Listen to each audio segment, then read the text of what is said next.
গত 2 দিন আগে রাজবাড়িতে একটা বাড়িতে ভাঙচুর হয়েছিল।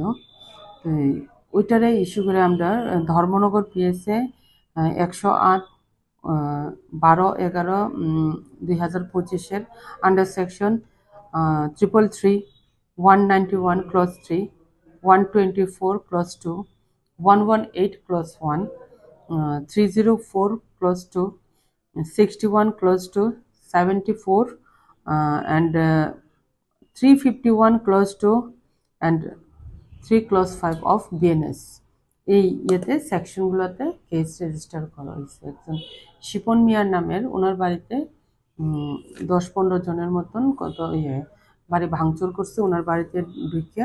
তো ওনার অনেকগুলো জিনিস ক্ষতি হয়েছে, ওই আমরা কেস রেজিস্টার করা হয়েছে। এদের মধ্যে আমরা 3 জন একিউজড আমরা অ্যারেস্ট করছি।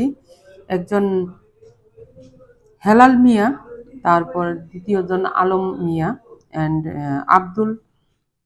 আব্দুল কাসেম, সবগুলা ভাগ্যপুর এরিয়া থেকে অ্যারেস্ট করা হয়েছে। আজকে তারারে কোর্টে ফরওয়ার্ড করা হয়েছে।